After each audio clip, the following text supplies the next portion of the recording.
All right, well, let's kick this thing off. Welcome everyone. Thank you for coming to the August edition of the Veterans Tableau Advocacy User Group. So here's the agenda for tonight. We're going to do some introductions of myself and the other colleagues. We're going to do vet to viz. We're going to introduce your guest speaker, Jeremy Blaney, do some event announcements, and then close it up with some closing remarks, discussion, and some networking. So I'm Abe Diaz. I'm currently a data analyst at NewView Analytics. I just started there a couple weeks ago. Lou and Chris are out, but I'll pass it off to Ethan and Tim to kind of introduce themselves if you guys haven't been here to one of our events before. Yeah, let's go first. I'm Tim. I work for the FAA's Office of Commercial Space Transportation. I do strategic planning and performance measures. Air Force vet. 4 years active, 6 years in the Guard. I worked for the VA for 7 years doing claims for service connection. And yeah, that's it. I live in Northern Virginia. That's it. Off to you, Ethan. Hey everybody, Ethan Lang here. I'm the Associate Director of Analytics Engineering at Playfair Data. So I work as a consultant. I work with companies all over the world, helping them kind of visualize and find insight in their data. So it's the best job in the world, in my opinion. Love being a consultant. It's lots of fun. Army vet. I've been working with Tableau for probably almost a decade now. Love it. I think I know all the ins and outs of it. I consider myself pretty expert in that area. So if anyone has any questions or anything about Tableau, definitely let me know. Happy to help. Awesome. Thanks, guys. So vet to viz. Vet to viz is something that we like to do to kind of throw it out to any of the veterans in the audience, just to go over who you are, what you did in the military, and how you got to whether you're working in data, where you're aspiring in data, or where you've been in data up for some time. So I'll go first since we're kicking it off. I was in the Marine Corps for 10 years. I did supply chain, so kind of like warehouseman, kind of kicking boxes and stuff, doing supply administration. Got out August 2020, thought I wanted to be a financial advisor. Once I saw that I had to do more prospecting, because I was a recruiter right before I got out, I said, forget about that. In the first semester of my MBA, I discovered data and analytics. And ever since then, I've just been upskilling in Tableau, Power BI, most recently Alteryx, thanks to Albert Bellamy, who is in the crowd tonight, SQL, Python as well right now. And throughout that time, I've just been networking with everyone in the data community, kind of just like learning from everyone. I got involved with the TUG last year, and the guys on the team has really been instrumental to my growth as an analyst. So yeah, that's just my quick story about how I got here into data analytics, or just analytics in general. If anybody else would like to share, we would love to hear your story.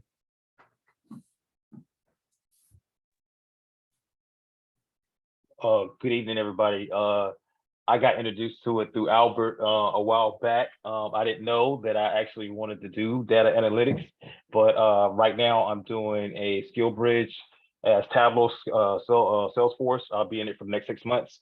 Did not realize that customer success management, I need to have data for it. So that's why I'm in the data space now. I'm learning a couple of things with Slack, Tableau, and anything to deal with data analytics is fun, and I actually like it. So that's my story.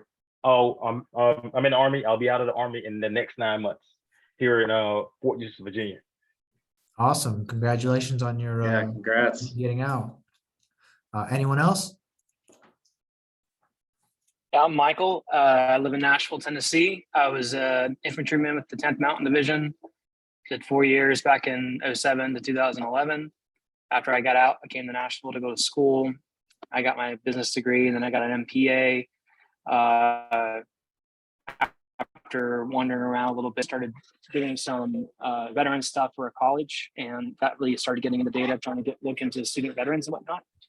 And I was recruiting for a program that had a data analysis certificate. So I was started getting pointed in that way. A long story short, COVID, and I started looking for new opportunities, and data analytics fell into my lap. I had enjoyed it, and I just finished a boot camp with the National Software School, certified in SQL, Python, familiar with Power BI and Tableau, and I'm getting ready to start my first data analyst job as a analytics engineer in the next few weeks. So Ethan connected me with this group through another mutual friend who's also a veteran. So I'm happy to be here. Looking forward to learning with you guys and being an advocate for veterans getting into tech jobs. Awesome. Well, congratulations on your new upcoming role. That's awesome. Awesome. Anyone else would like to share? Hey, good evening, everyone. So my name's Adam. I was in the Navy for 5 years as a submarine sonar tech. After I transitioned out in 2014, I got into law enforcement. I did that for about 4 years. Decided I wanted to try something different. And that's when I got into retail and the assets protection space. And when I was doing that, I noticed that we were working with data a lot, a lot of analytic type stuff. And so that piqued my interest to kind of pursue more. Started, getting online, looking at YouTube and all of that sort of stuff, and picked up on the Google Data Analytics certificate. And once I started that, that's when I really got hooked. So I started networking within my company. I work for Target, and I was able to secure a position as a data analyst, working remotely from home. And I've been doing that for about the last 90 days. So definitely still new to it. Thank you to Luke. I'm probably going to butcher his last name, Barrows, though, former submariner. He connected me with this group, and happy to make it. Awesome. Thanks for sharing. Anyone else? I'll jump out real quick. So I got introduced to the Tableau tug or to the vet tug about 2 iterations ago, and I missed the last one. But in the interim, I'm transitioning off active duty Army out of Fort Campbell, so close to Nashville there, and I picked up a skill bridge with Dell in this nebulous spot of complexity management, which I think is going to reside well in the data sphere, and it kind of is in one of those sweet spots that connects different business units with data to kind of justify. So it seems like it's going to be a really cool spot. A lot of the people in there were very hesitant to brag about their capabilities in Tableau or some of the powerful tools, and they mentioned that they're more of a Excel. They rely too much on Excel. So I think this is just building out the skill sets and kind of affording us as veterans to offer more than just the generalist management expertise, complexity kind of a mindset, but actually dig into some actual technical skill sets. So looking forward to learning more. Awesome. Awesome. Thank you for sharing. We got time for one more if anybody else wants to go. If not, we'll get kicked off with the rest of the show.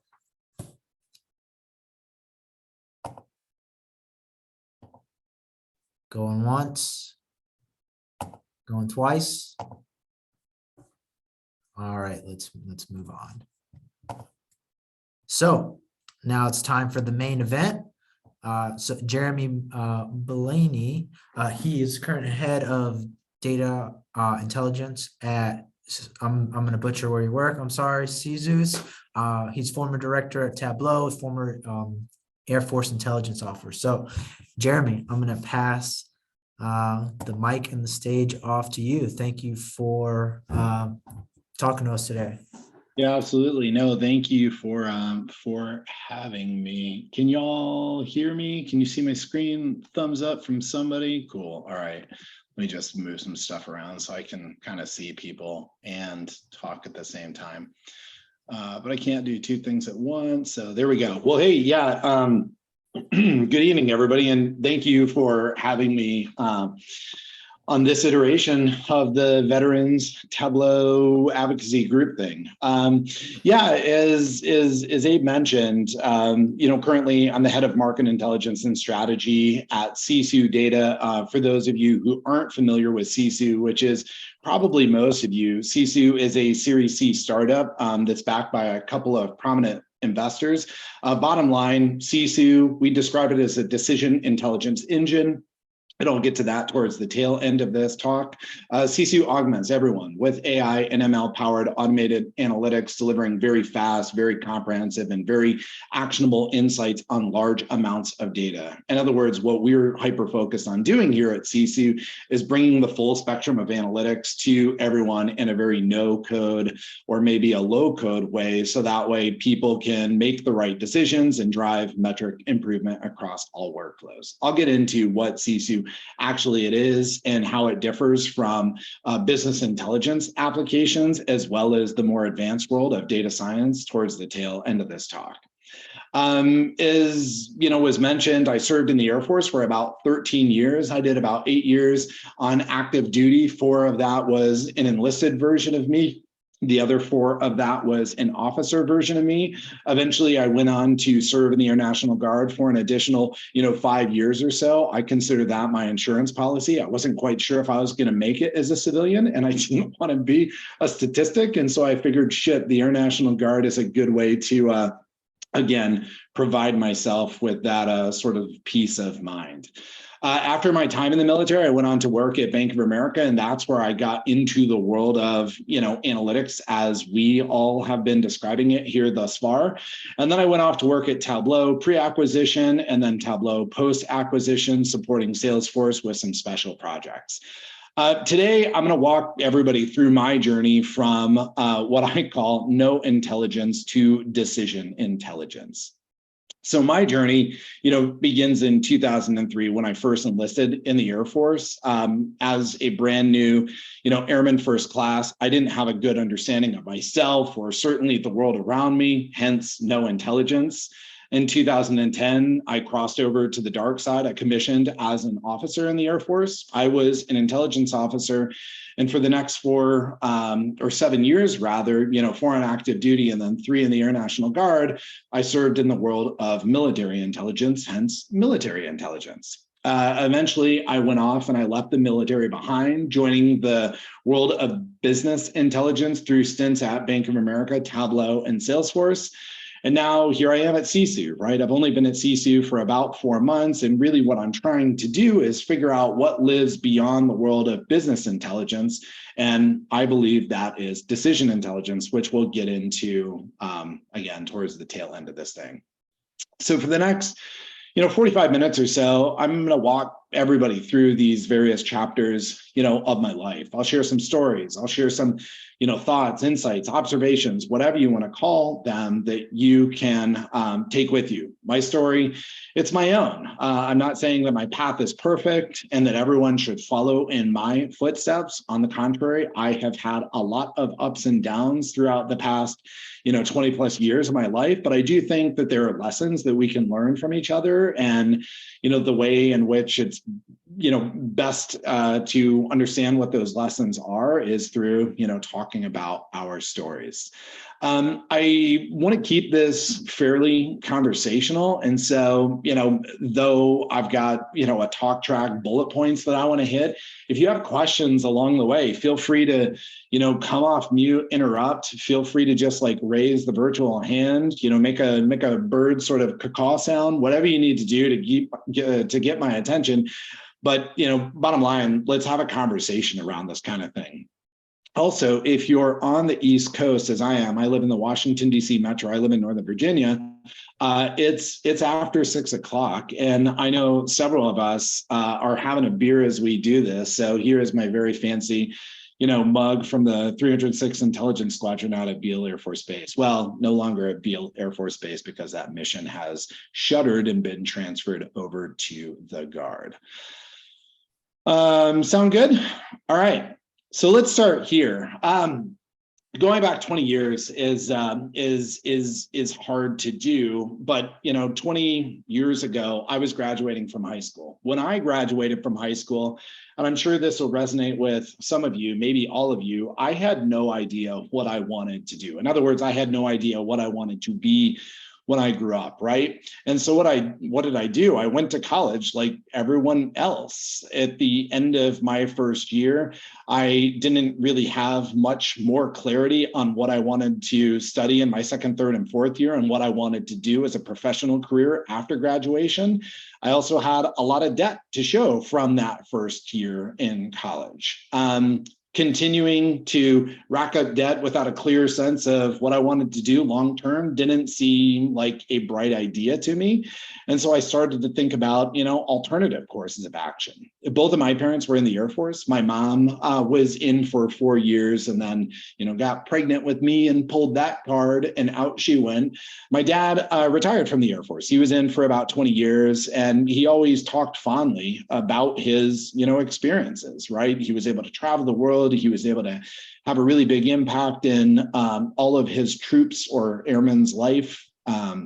He really enjoyed all of his time in the Air Force. I would say that I've, constantly flirted with the idea of joining the military. This was, again, in 2003, a couple of years after 9/11. I think patriotism was on high for everybody, especially those who came from military families. And so, it was a course of action that I considered. So what did I do? I met with a recruiter. I took the ASVAB. I scored pretty well. I could have selected a job based on that score that put me into a 6 to 12 month queue. But again, going to school just for an additional, semester or 2 semesters, racking up a bunch of debt, knowing that I wasn't going to continue on with that because I was going to join the Air Force. That didn't seem like a bright idea to me. The only thing that I had to do if I wasn't going to go to school is, maybe dial up my hours at American Eagle or wherever I was working at the time. And that didn't seem like, a good use of my time. And so I, took a little bit of a leap of faith, right? I said, what do you have that, basically gets me out of here as soon as practically possible? Is there something that I can do where I don't have to commit myself to a certain job? You just kind of give me a generalist opening and that's that. Off I go. And I'm sure you can imagine like how happy my recruiter was to hear this. He thought like, shit, this guy wants to get out of here tomorrow. He constantly had, guys come through and girls come through, gentlemen and women, people come through. There we go. He constantly had people come through who committed themselves to these jobs that weren't ready to ship them off for 6 to 12 months. By the time that their number was called, they would come in, they do the weigh-in. Because they were just sort of on casual status for so long, they ended up, busting the weight requirements and they couldn't go off to basic training. He constantly had that situation happen again and again and again. And so for me, this sort of young, skinny guy who scored well on the ASVAB to come through his door and say like, hey, I'm ready to go. Just put me in something. He's like, yeah, this is my golden ticket. Absolutely. I've got an open mechanical opportunity. Are you ready to go? And I said, yeah. And bottom line is I was off to basic training in about the next 30 days or so. Because I went in under a open mechanical classification, I didn't learn about my job until the end of basic training. I was informed, I think in the 5th or 6th week of BMT, because it was pretty short back then. It's still short. It's like 8 weeks now, but even shorter back then. I was informed that I would be joining the world of air transportation. This is basically Delta Airlines and FedEx, but for the Air Force, right? You're moving people and cargo from one place in the world to the next. Now, when I heard that this was going to be my job, at first, I was worried that I had made a colossal mistake, right? Pushing people and boxes from A to B did not sound all that exciting. And this definitely couldn't have been further from the truth. From 2003 to 2007, I lived and visited countries and all over the world and states all over the United States. My enlisted journey started here at Travis Air Force Base. And I'm going to open up a little window. I see a bunch of like messages and I don't know what y'all are saying. Hopefully you're not talking shit about this presentation.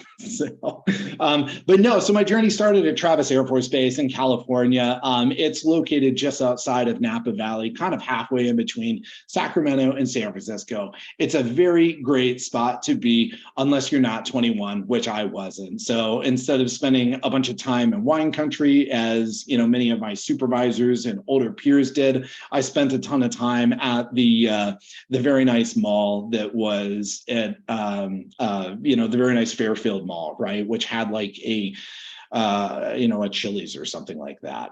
But at Travis Air Force Base, I was assigned to the 60th Air Mobility Squadron, where I worked at the passenger terminal. Our passengers that transited through that particular location were mainly the Space A travelers, those space available travelers, people who were, retired out of the military, or maybe dependents of those who were retired out of the military, who were basically looking for like free flights to Hawaii. I think everybody's aware of like what this program is, right? For those who weren't in the military, and I'm sure there are a couple in the audience tonight, most military aircraft are capable of carrying passengers, right? C-5, massive aircraft, carries 73, a C-17, the one with the winglets.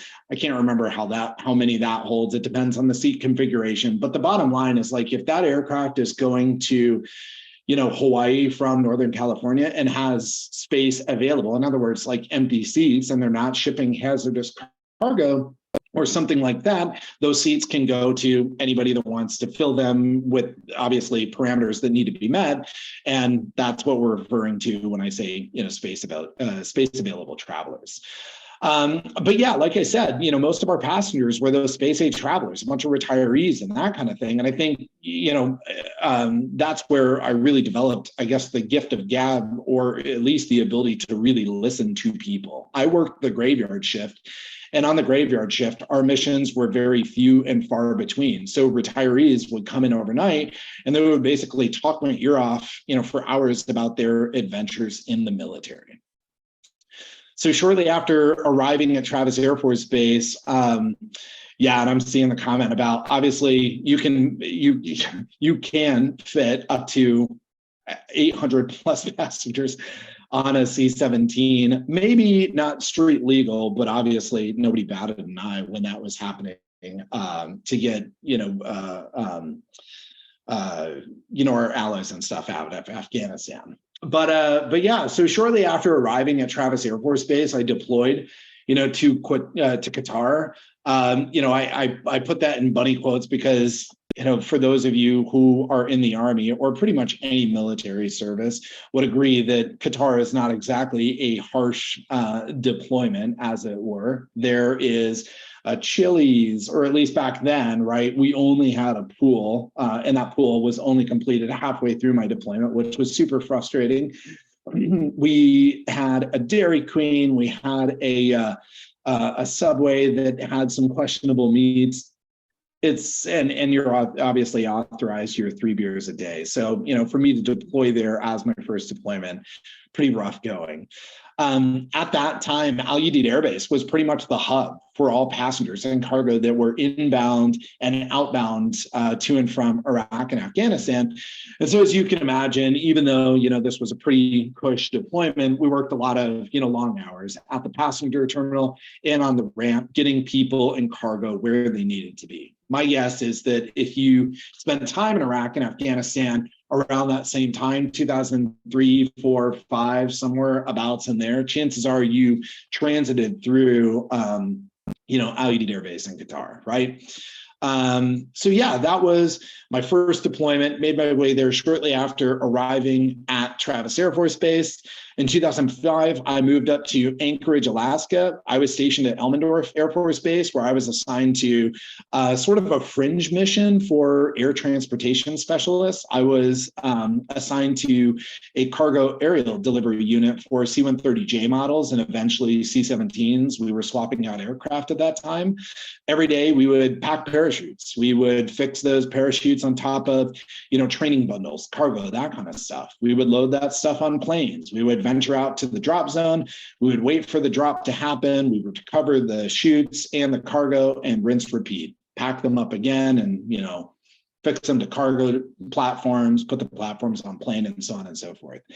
It was pretty monotonous work, right? Very repeatable work, sort of the same thing every single day. But we made time to have a lot of fun. The drop zone at Joint Base Elmendorf-Richardson is absolutely massive, absolutely massive. And while I would love to say that C-130 crews and C-17 crews are super precise in their aerial delivery capabilities, that isn't exactly true, or at least it wasn't back then, right? When they would drop sort of training bundles out of the back of an aircraft, sometimes it would land over here, sometimes it would land over there, and so on and so forth.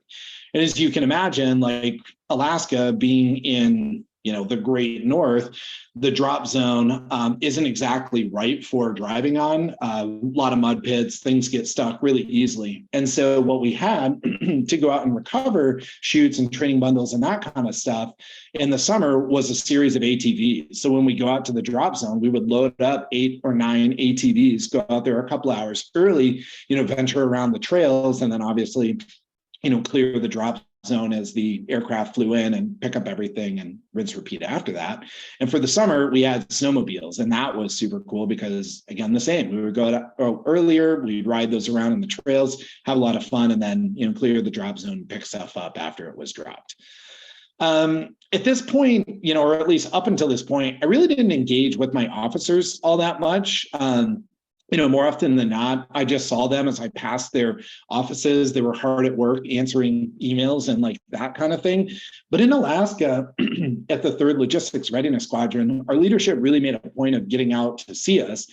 And whether they were doing that to learn about, our job, to gain, a quote unquote, like in the trenches perspective, or just to, join us in having fun and riding ATVs and snowmobiles and that kind of thing, is still very much TBD. But definitely I and my colleagues appreciated this, right? And for me, it had inspired this sort of lifelong belief that perspective on the front line absolutely matters.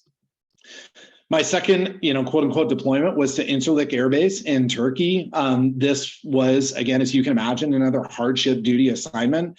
I was the load planner for all of the, cargo shipments that went out of that particular base. So I was the guy who would look at all of the cargo that we had in the yard that could potentially go on the plane. And then I would select cargo that made the cut based on weight and balance requirements for that particular, aircraft, right? And I like to think of this as effectively my first foray into the world of analysis. I was presented with a bunch of information, the available cargo requirements, like, priority codes and that kind of thing, weight and height restrictions and so on and so forth. And really what I had to do is I had to analyze all of that and make some decisions about how to move forward.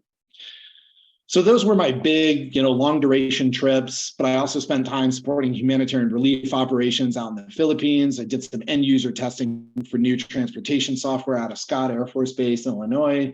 I participated in PACOM exercises out of the Makalapa compound in Hawaii.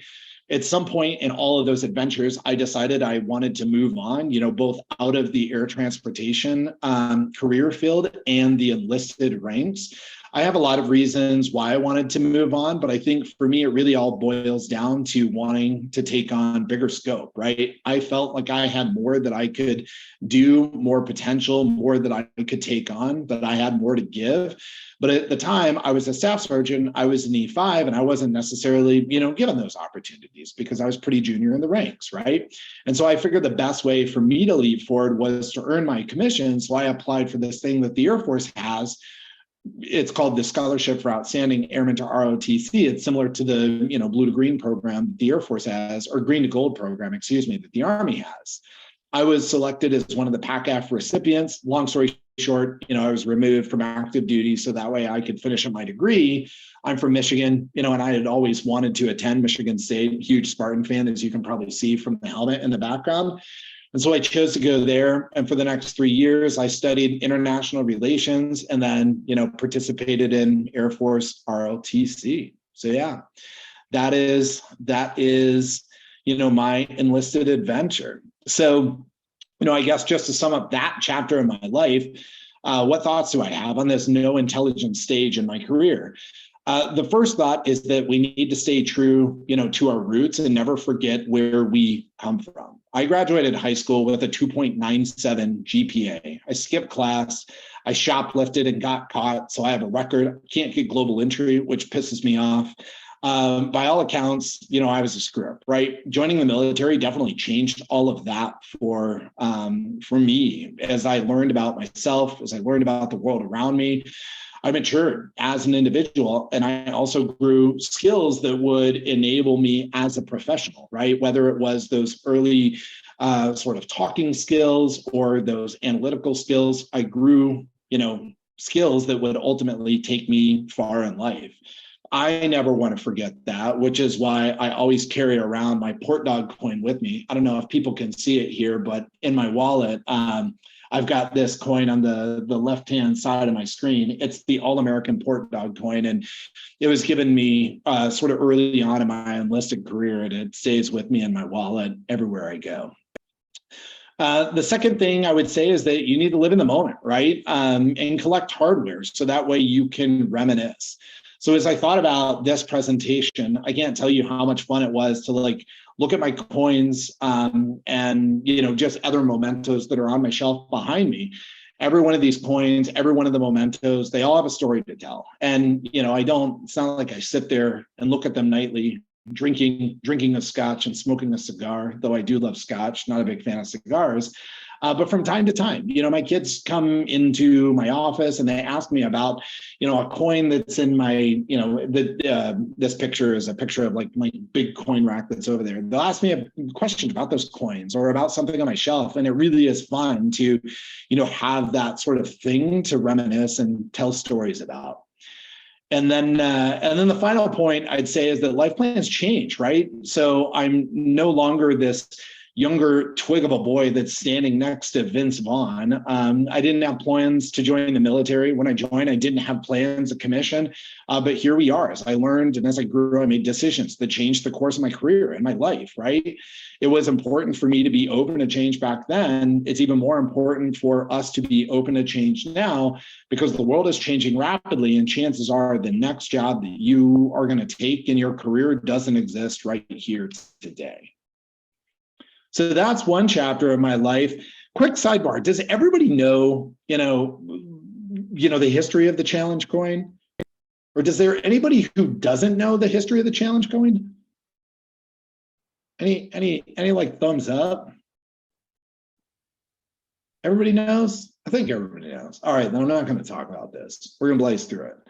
Okay, zooming on. All right, so from 2007 to 2010, I went to Michigan State. From there, I commissioned back into the Air Force, but as a pilot. So now you're probably wondering why I've classified this period as military intelligence if I was a pilot.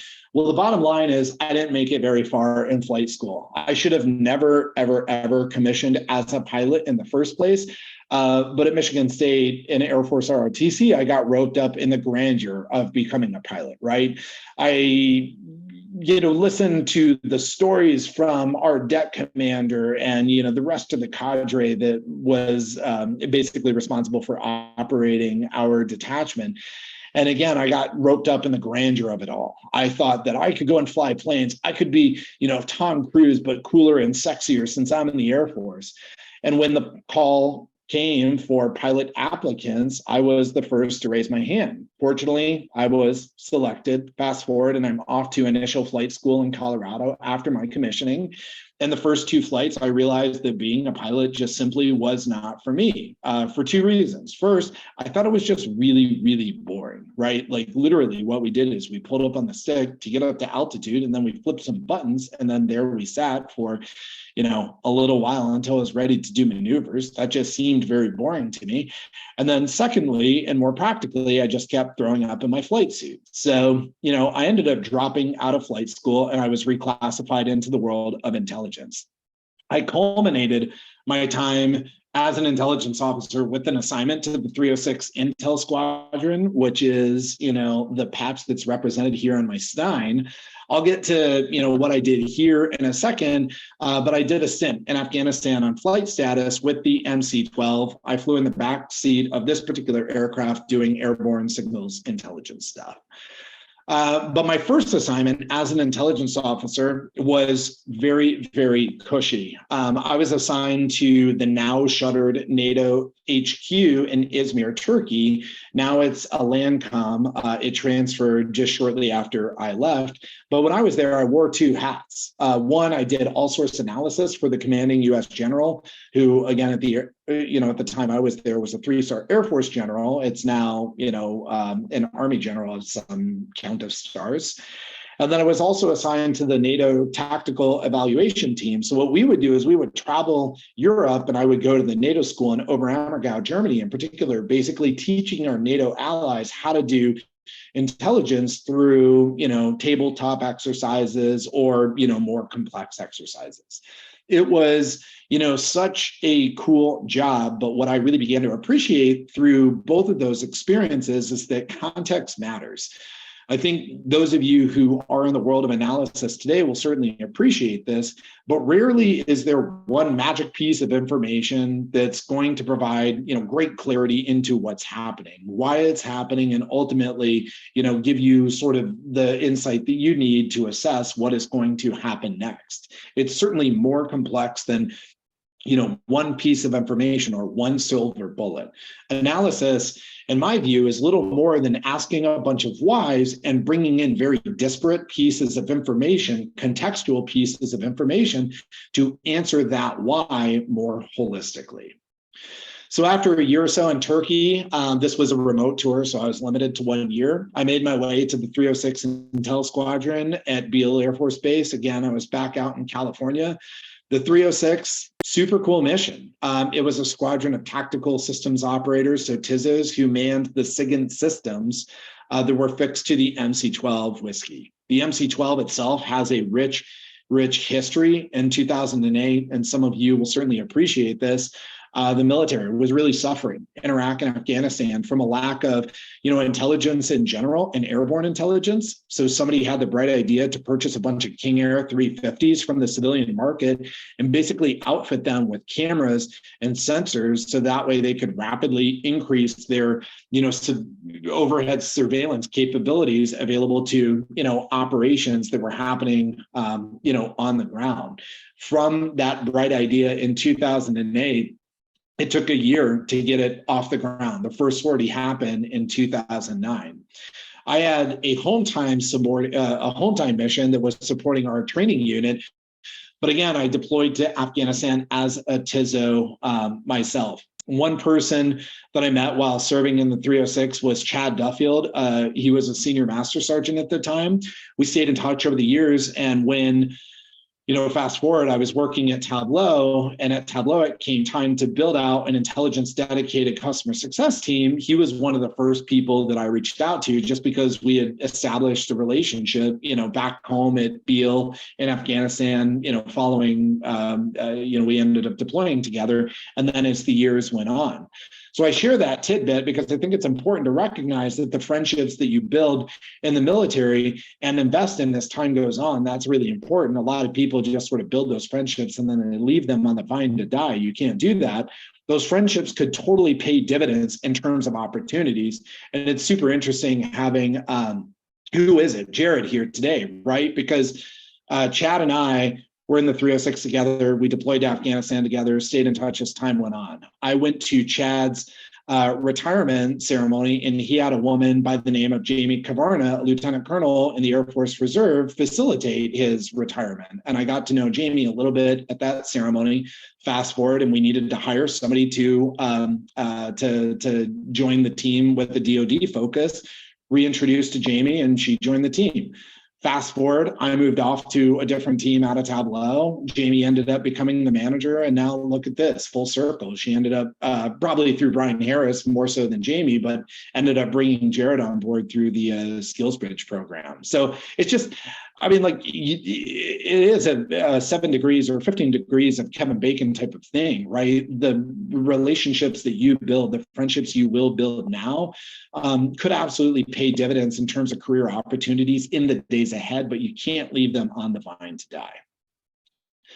So yeah, let me share with you some thoughts from this stage in my life. Like I said, I commissioned as a pilot trainee. I was convinced that I was going to go on to become some amazing pilot, right? Clearly, life had different plans. And so the first thought that I have is, a continuation of an observation that I made previously. You're going to learn and you're going to grow and your life is going to change course. And that's okay, because gone are the days where, we go to work for an organization for 20 plus years. My grandma is like 85. She worked at the Lifesaver factory in Holland, Michigan for 20 years, and she gets a sweet pension because of that. Those opportunities really don't exist anymore. It's totally likely that you are going to be moving. It's totally likely that you're going to be moving time and time again. Second, context matters. I mentioned this previously, but this is a screenshot from a dashboard that I helped create during my time at Tableau. What we're basically doing here is we're looking at COVID cases in the context of other information, such as testing rates, non-pharmaceutical interventions, and that kind of stuff. My appreciation for context, it definitely began during my time as an intelligence officer. Like I said previously, rarely, was there one magical piece of information that gave us a clear picture of why something is happening, of what's happening, why it's happening, and so on and so forth. Routinely, you need to bring together intelligence from multiple sources, from multiple disciplines. You need to analyze that as a cohesive whole. And then finally, you need to invest in those friendships, right? I don't like the term networking. It feels like super transactional. It's more about friendships or relationships, right? Text your friends, have coffee, send LinkedIn messages. Whatever you do, just stay connected with those you come across, because one, it's just nice to do. We were all in some adventure together at some point in our life. Like, maintain a connection with those people. But again, two, those people are going to go on to have an opportunity someday, and you want to be at the top of their mind. All right, next chapter. Hopefully this is interesting to people. I feel like I'm at the VFW and I'm basically just like spouting off a bunch of stuff, eating very cheap chicken wings. So hopefully this is interesting to people. But before I continue, I'm going to take a beer. Any thoughts or questions or observations on some of these lessons while I take a sip of this Sam Adams Oktoberfest? Did you meet Vince Vaughn post dodgeball or? No. So here's the funny story about Vince Vaughn. Well, it's not a funny story. It's just a story. He was actually doing his USO tour to promote the movie Dodgeball. And so he came to LUD. That was like his launch pad. And then he went off throughout Iraq after that. But I was really close with the, VIP team or whatever, because I worked at the passenger terminal. And so they told me when he was coming in, they're like, come on, you get your picture with him and whatever. And so like, he had clearly just taken a very long flight from the United States. And so I go up and I take my picture with him, and I had a DVD of Old School. And if you're not familiar with the DVD of Old School, it's basically a picture of Will Ferrell, like streaking in the street. And I was like, hey man, can you sign this? And he's like, yeah, absolutely. Really love signing Will Ferrell's ass. And then he signed it and he gave it back to me and he moved on. So like, was he being a dick to me? I don't know. Was he just tired? I don't know. Is that his personality? To be honest, it's probably just his personality. So yeah, I met him while he was doing his USO tour. And then we got to see Dodgeball in the base theater before or after having our 3 beers a day. I can't remember. So yeah, what are other questions or thoughts? Nothing? I'm curious, when were you at basic training in 2003? October something in 2003. Yeah, I can't. I don't remember. That was August of 2003. Yeah, so we may have. No, I think I was pretty close to the end. I think it was like October 23, and because BMT was only like 6 weeks back then, you were probably out the door by then. That's funny. Yeah, I think I left it in mid-October or something like that. Yeah. Air Force BMT back then was the most like pretend Hua thing I've ever done in my life. Right? It was very, very chill. Yeah, it was very chill. That's all I'll say about that. I still have my, it's funny, even though like it was obviously very different than like Army, BMT or whatever it's called, and certainly, very different than the Marine Corps experience. but there is like this ceremony that you go through between week 5 and week 6. And it's basically the week where you go from being a trainee Blaney. I'm sure you can imagine how that went over, to being Airman Blaney. And there's a coining ceremony that sort of symbolizes transition from one to the next. And even though like, Here's the coin right there. it's still very, I've got mine over there. Yeah. It's still very emotional. yeah. It's emotional as hell. Like everybody's crying, like, yeah, I did it. I'm an airman. I'm an airman. My mom made me so proud. You know. Oh, my CI thought I was an idiot. So like when he handed him, he didn't make eye contact with me. So I'm like, dude, what the fuck? Oh, sorry. I unfortunately was the tallest person in my flight. And so he's like, you're the tallest guy. You're going to be the dorm chief. And that was not fun. Also, I can't march for shit. I have zero coordination. And so, yeah, there was that as well. But anyway, Sorry. Having been in the Army, the hard part about being around Air Force wasn't the 6-week BMT. It was being on a 15-month deployment and listening to the Air Force security forces that were on like 3-4 month deployments complain about how long it had been. And like I saw 3 different iterations go through, and then the one deployment that I was there, and by the 3rd iteration, we were just so done hearing them complain about how long it had been since they'd been home. that was much more annoying than the 6-week, basic training. So I was in the Army rocking 6-month deployments, and I felt really bad about it. So I know that the Air Force guys did too. I'm sure they felt really bad in their heart about having to only do the sprints. I was in basic on brigade duty the one day that I was actually able to watch TV because there was just news on them, and it was the day that they announced that they're going to move deployments from 12 months to 15 months, and I had already learned that I'd be going to a brigade that was deploying. So I was like, okay, great. I finally got to watch TV, and I learned that my deployment is going from 12 to 15 months. Yeah. Surprise. Yeah. I did have one question, and you might be getting into this as you kind of move further into your career as well.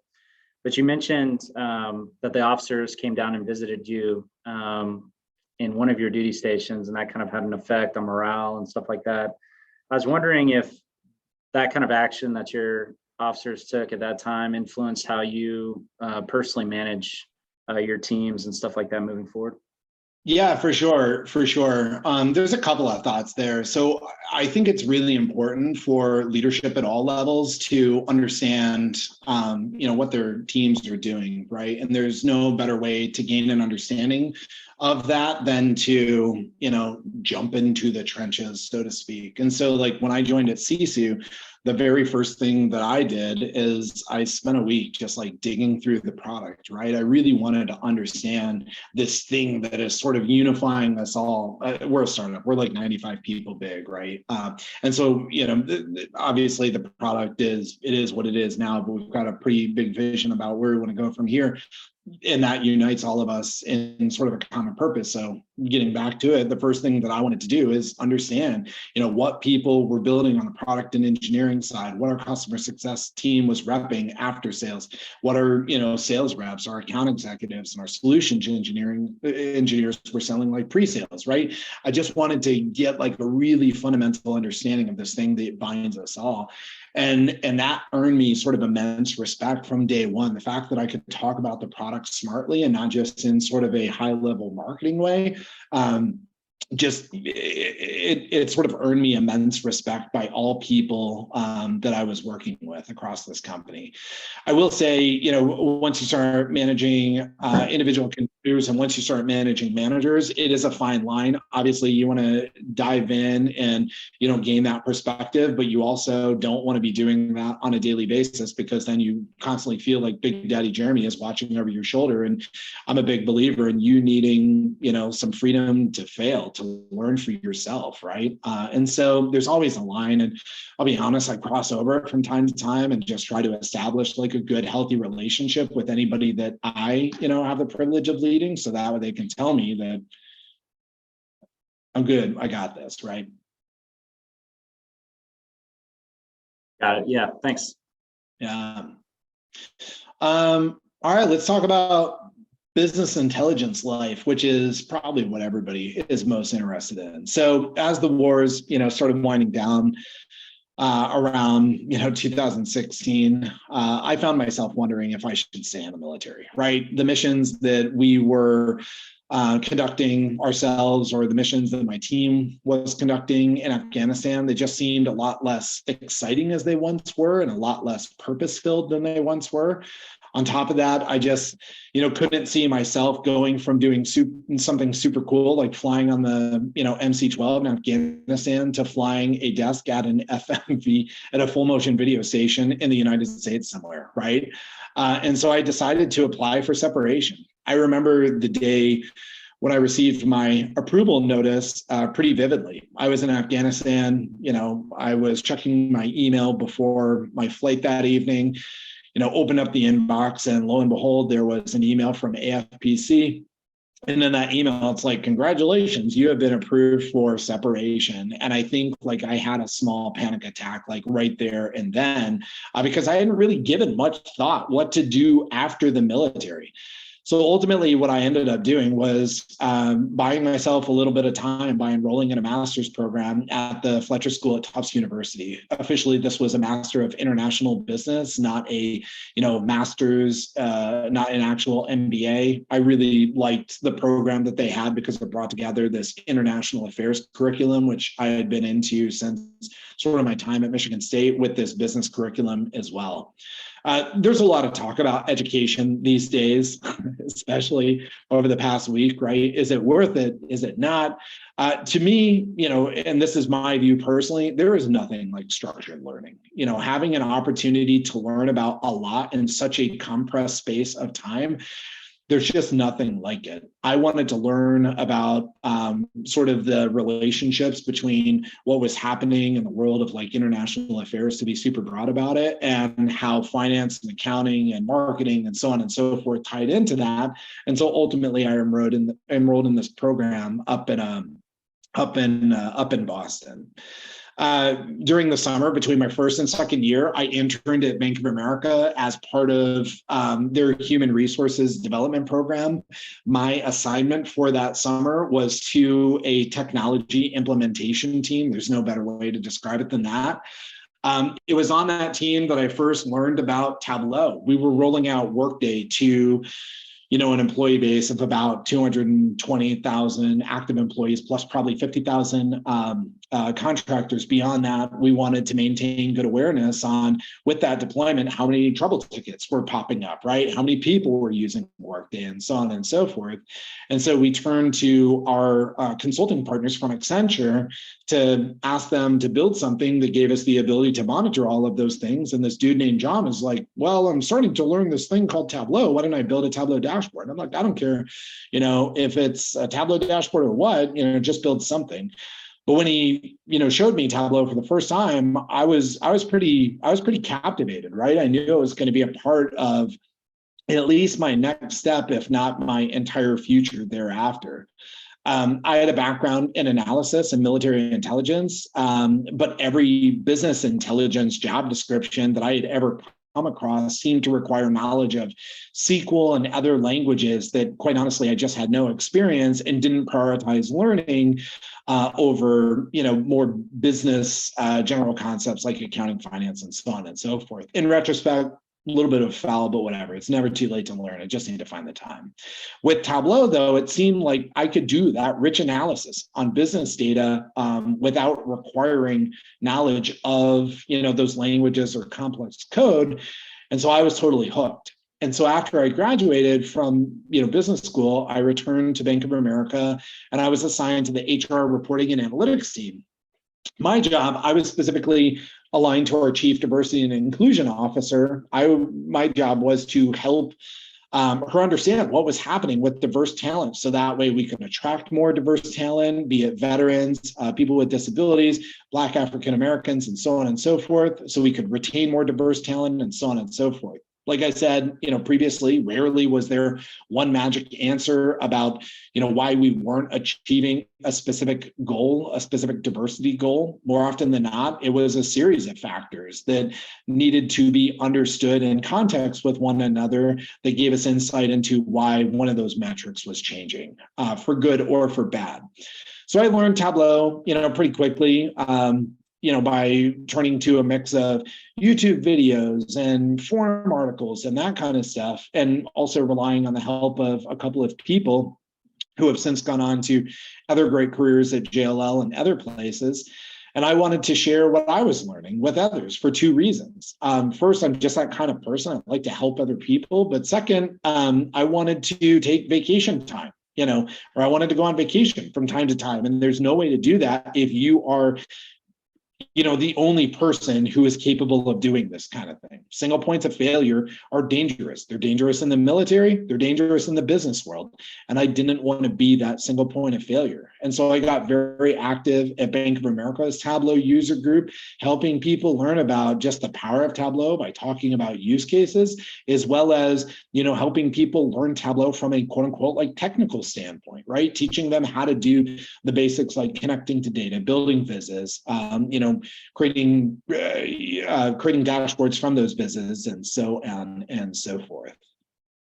Simultaneously, I was serving in the Air National Guard. Once a month, I would shave my beard and my mustache. I would put on my super suit. I would zip up to Massachusetts for guard duty. I wasn't totally sure if, again, I was going to make it in the civilian world, and I wanted a plan B. The Air National Guard was my plan B. Eventually, though, it became just too much to manage my civilian career as well as my military career. And so just about 2 years ago, I finally resigned my commission, and now I'm just a, full-blown civilian. When I was at Bank of America, I often worked with, because I was big in the Tableau space, the customer success manager that was assigned to our account. This is the person who at Tableau who was responsible for helping us drive outcomes through our investment in Tableau. So one day, this woman named Catherine Denmead, who's still a CS leader at Tableau, she let me know that she was building out a customer success team and was looking for somebody who had sort of a weird background, right? She was looking for somebody who was part technologist, so they understood like data analytics and Tableau, but also somebody who had like an international affairs background because they needed somebody who could support the United Nations globally, as well as somebody who could help with some of the DoD accounts, as well as a mix of retail accounts. And I was like, holy crap, that's me. Absolutely. I'm totally interested. And so one conversation led to many, and I ended up joining Tableau, which, would go on to being acquired by Salesforce about 2 years later.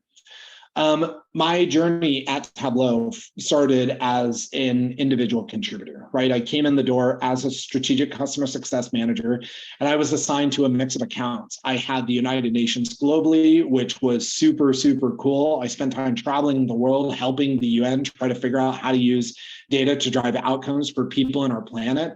I also supported a couple of federal accounts, and then I had some retail and some financial services accounts as well. A lot of fun, really enjoyed being CSM number 8 or 9 globally. I really enjoyed building something from scratch. I really didn't feel like I ever had an opportunity to do that within sort of the big bureaucracy of the Department of Defense. Within the DoD, I felt like I was more operating than I was innovating and building.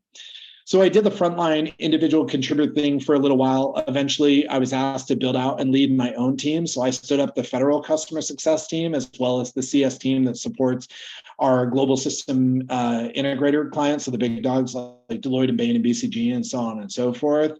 That was a lot of fun, to finally have an opportunity to not just like inherit a team as you sort of do in the military, but to, really build out a team yourself, think about, in interviews, strengths, weaknesses, where they fit in, where they don't fit in. So that way you can build, not sort of a team where everybody looks like everybody else, but where, people are sort of complementing each other in really interesting and powerful ways. That was an incredible, incredible experience. I did that for a couple of years, and then eventually I was asked to take a pause and lead this thing called Tableau Blueprint. Tableau Blueprint is a methodology that we had created at Tableau a couple of years before all of this to really help our customers figure out how to deploy and scale analytics throughout their organizations from a people and process perspective. So everybody here can appreciate the point I'm about to make. When you deploy a technology, it's not like that technology just sort of takes off and does what it purports to do all on its own, right? You need to teach people how to use the technology. You need to think about, process integration, right? Helping people figure out where to bring that technology into business problems. That's what Tableau Blueprint articulates. It is this series of processes and best practices that explain how to be successful with Tableau. We were looking for a way to take Tableau from being a book of knowledge to basically being this, product in and of itself, right? Something that we could use to really bring together the services organization, the customer success organization, and the support organization. And they asked me if I would be interested in leading that. I said, sure. And so that's what took me out of my customer success leadership role. I was a part of Team Tableau Blueprint for a number of years, absolutely had a blast, again, building out and leading that team. But as time went on, it just became time to pivot off to something else. And I'll talk about that in just a second. So what did I learn, in the world of business intelligence? I would say this, by now you've heard me say about 47 times now that there are no silver bullets when it comes to analysis. This applies, to being successful with technology investments as well. Technology is powerful in and of itself, absolutely.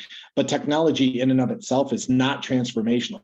To achieve transformation, you need to invest equally in people and process. And that core belief is what guided me when I led Tableau Blueprint, because it's what this methodology is fundamentally about, right? Helping organizations appreciate from a people and process perspective what they need to do to drive adoption of analytics at scale. In other words, like analytics throughout an organization. Second, if you teach people how to grow, just as you have been taught how to grow, then the universe, will reward you. I've always been the type of person who wants to help other people grow. I think that this was instilled in me, from the earliest days of basic training, right? Not everybody was an expert in shining shoes and folding t-shirts and cleaning, weapons on the 1 or 2 days where we had to do that. We could have done everything for those people, but by doing it for them, we'd be doing them a disservice, because one day they're going to be required to do it when somebody isn't looking over their shoulder. And so we taught our friends, our colleagues, our workmates, like how to do those things so that way they could be self-sufficient. This is a picture of Cesar Pico, who's another, big member of the Tableau community. And we presented at TC19 from my kitchen upstairs. I do this stuff because, fundamentally, it is fun to record videos and, that kind of thing, but also because it's just a channel to give back, to teach people about concepts that I think, ultimately matter. And then finally, there's a point to be made about giving back just in general. Obviously, as you can see here, I'm still very involved in the veteran community. Many people supported me in my transition, and it's important for me to do the same. I didn't really talk much about my affinity for Michigan State University, but suffice to say, I'm a pretty avid Spartan.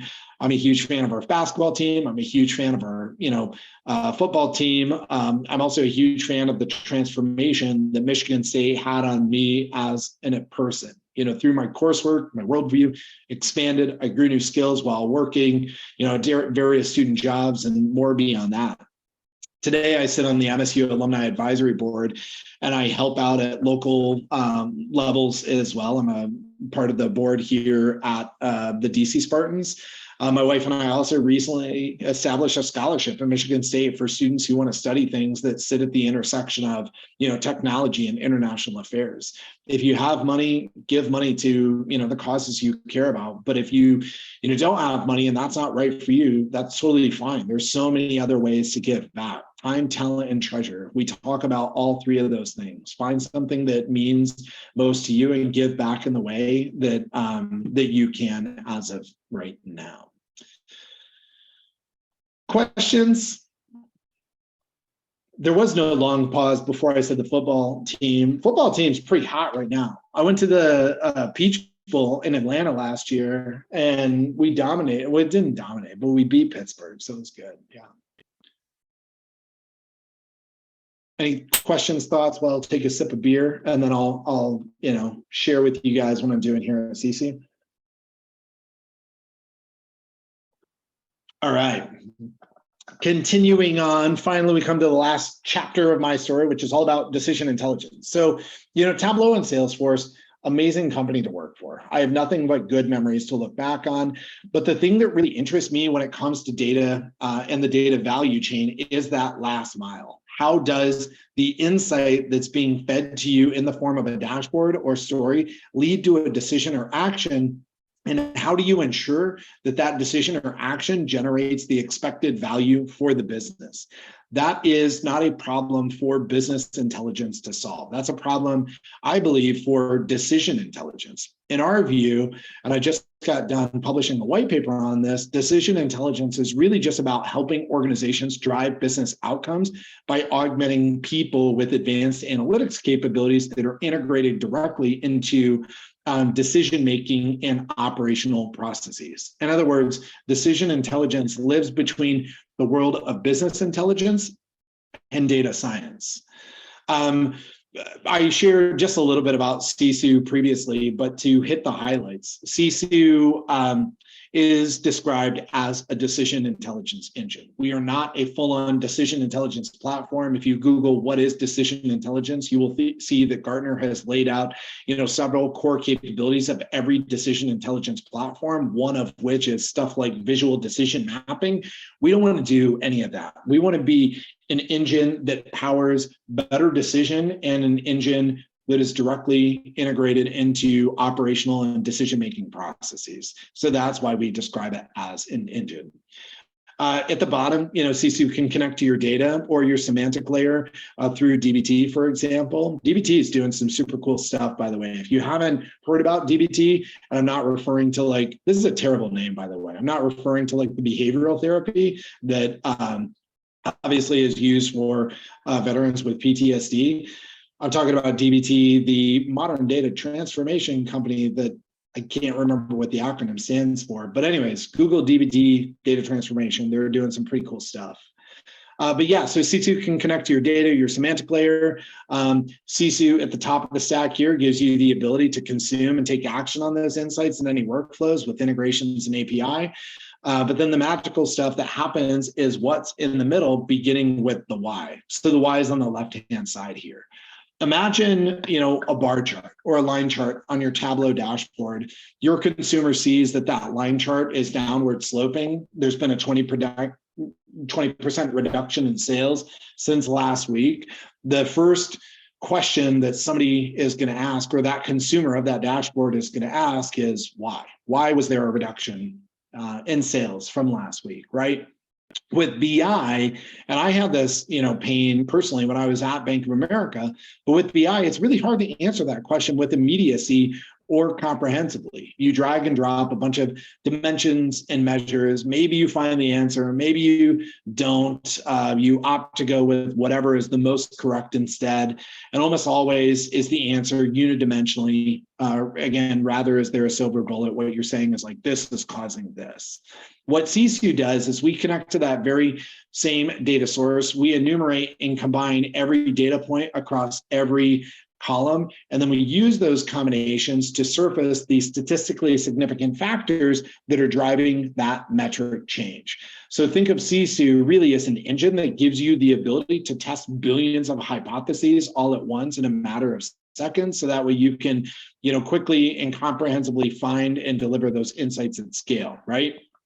While, Sisu's diagnostic capabilities are why people come to the show, they stay because it also provides metric insight on what changed and what's next. So we have monitoring and alerting where, trend and anomaly detection capabilities give you the ability to fundamentally always know what's happening. Staying on top of changes has always been very, very important, but it's even more important now that the world is moving faster than ever. And on the prediction and action side of things, Sisu gives you the ability to continue the story. So now that you know why things are happening and what's changing about those things as time goes on, we give you the ability to peek into the future to see what's going to happen from here, and give you the ability to operationalize those insights through integrations and APIs. Being a part of a startup is incredibly fun because I get to put my hands into a lot of different buckets of work. So my lessons learned here, my thoughts, they're honestly a lot less fleshed out than the others because I'm still new to the team. I've only been here for about 4 or 5 months. But here's just some preliminary info. So first and foremost is people value the skills that you gained in the military, and you should definitely own that.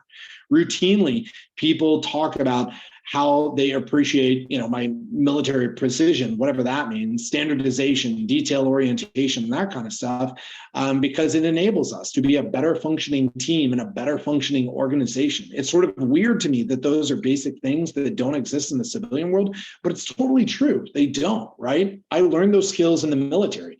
Own that you have them, they add value to every team, and make sure that those skills stand out on your resume. Second, I've touched on this a few times. It's impossible to pre-plan every move. Your next job doesn't exist yet. Don't try to force tomorrow today. When I was a young airman in the Air Force, never once did I think I would commission. When I was a military intelligence officer, never once did I think I would leave and go off to join an organization, a tech organization that does close to what does Tableau do today in terms of subscription revenue?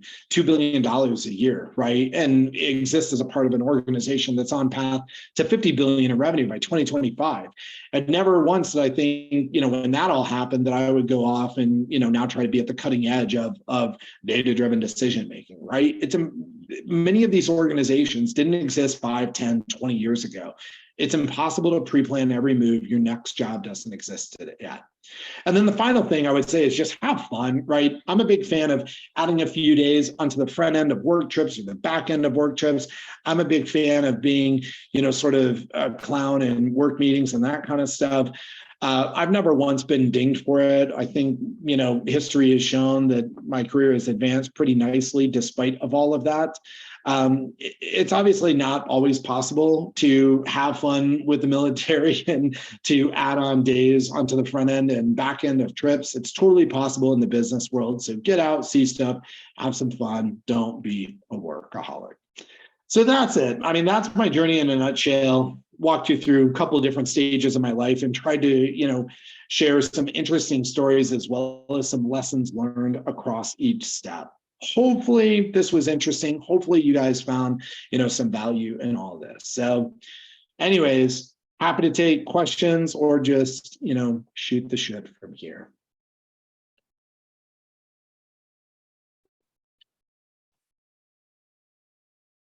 And how about the vibrancy of those Sisu colors? Pretty good. They're pretty good. Anyways, questions, comments? I agree with the colors. That's awesome. But I'll be the first to say, awesome presentation. I loved it. It was such a great story. I really appreciate you sharing. Thank you. Appreciate it. So I will say that Jeremy has been pretty integral in the formation of the Veterans Tug. In the early days, he was a great mentor to bounce ideas off of. He actually came up with the vet to viz idea. Oh no, the vet to viz idea, and also the challenge coin. I got the idea from him, and I bet Chad Duffield actually through him as well. So without him, this tug actually wouldn't have been possible. So just to let you know a little background about that. Well, thank you. I appreciate it. Y'all have done great work. From the sort of unofficial meeting of the very first Veterans Tug at TC 19, that was TC 18 and 19. I think it was TC 19. 19, yeah. It was sort of the unofficial, first meeting of the Veterans Tug. Obviously, UA and the rest of the crew have just done amazing work with this. So yeah, kudos to you all. Thanks. And I think what you're doing with this tug is super cool. Like a lot of, I've attended many, many tugs in my day, and a lot of them are super focused on like skills building. And I think that's important, don't get me wrong. But I think I like what you're doing with this tug, right? It's more about just helping people appreciate the art of the possible, right? Yeah. People hear stories, and I think that's great. Yep. Jeremy, I got a question for you. So during your time at Tableau, and you got some experience working on a lot of different customers. What kind of similarities did you see between your customers and their challenges with like data visualization and data storytelling, and how did you help them overcome that? You know, it's funny. So my shifting is my thinking has shifted a bit on this lately. So I would go into, customer accounts and routinely be presented. Here, I'll stop sharing so I can see people sort of face to face. I would go into customers and talk to them about use cases, what it is they're working on, and routinely be presented with just the most ugly visualization I had ever seen in my life, right? Like really hideous bar charts, line charts, crazy ass colors and that kind of stuff. And I would try to mentor them a little bit on, principles of visual analytics and why they shouldn't double up on colors and why they should aim for simplicity and so on and so forth. And inevitably in those conversations, I would, probably push them harder than I should on the visualization aspect of things, because the very next time that I would show up, they might have something more advanced on the screen, like this is sort of an off the wall, but a Sankey chart or, a Starburst chart, or just something that's more advanced. Sankey charts, Starburst charts, advanced visualizations definitely have their place. But more often than not, I think they invite, just questions. What am I looking at from consumers, right? What am I looking at? Help me understand what this visualization is telling me. And if your consumer has to ask like questions about how to understand what it is that they're looking at, then ultimately like the visual is failing them. And so I think that there's, some sort of middle ground that we need to find here, right? We can't have just these batshit crazy vizzes out there that double up on colors and are just like trying to answer 50,000 questions in one. We can't have these really advanced visualizations that are, sort of more emblematic of Iron Viz competitions than they are business vizzes. It's somewhere in the middle. And I like one of the things I didn't mention is I teach courses on analytics at the Fletcher School at Tufts University as a part of their business program now. And I always walk students through like, just a series of questions to ask themselves while they build those vizzes. Question number one is like, is this simple? Is this as simple as it can possibly be? And does it adhere to visualization best practices? So I guess that would be the advice. You got to find that line, but that's where the art of it comes in, right? Viz building definitely is a science in terms of like colors and, accessibility and that kind of thing, but there also is an art to it. And finding that line is definitely an art. Thank you very much. And just a quick follow-up question. How do you kind of get like feedback on that from your stakeholders as you, put this information out? Because a lot of times, the stakeholders, they don't have any experience with data. Are you just looking at the questions that they're asking you once you present the data, or like, how do you kind of run with that?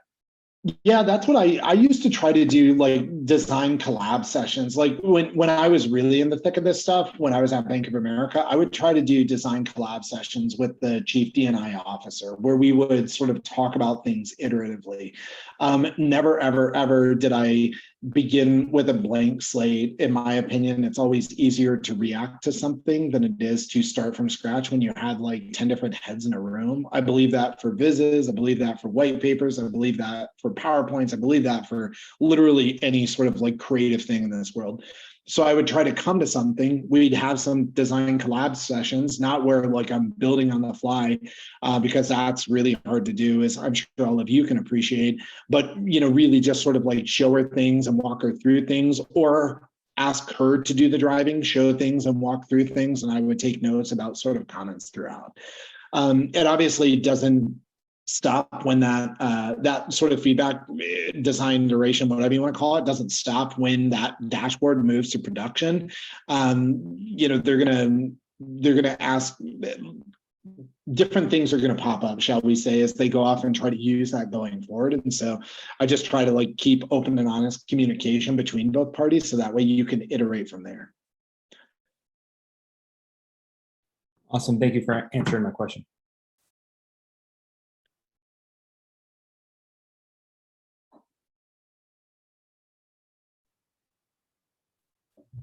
All right, well, it looks like we've been going for about an hour. We got 5 minutes left. Any last final save rounds? Any questions for Jeremy or for anyone else in the tug?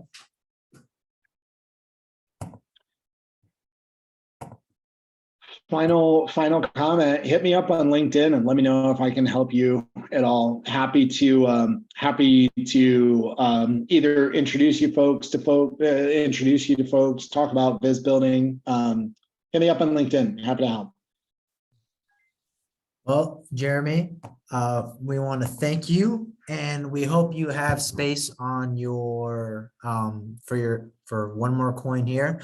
This is a coin that we like to give out to all of our presenters, veteran or not. So I'll get with you after this to see best way we could get this challenge coin. Just basically from us to you, thanking you for your time and dedication to this tug and presenting to us and everyone that came here tonight.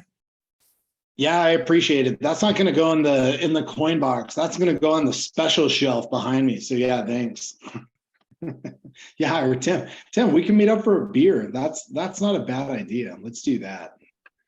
I'm all about that. Let's do that. And then the only announcement we got is next month. So mark down your calendars, tell your friends, tell everyone about this. Tell your wife, tell your kids. We're having the IMViz champ for 2022 come and speak to us up September 30th at noon. It looks like Will Sutton lives in England, so it'll be unfortunately around lunchtime, which hasn't been the best for us, but if you can make it, we'll be glad to have you here. And once again, this is us. If you guys want to reach out to us for any projects, any questions, you can definitely find us on LinkedIn, Twitter, Instagram, what have you. And for that concludes, our kind of presentation so far. If anyone wants to hang out and still network, you're more than welcome to. If not, it's been a pleasure. Thank you, everybody. Thanks all. Bye. Yeah. Thanks, everybody.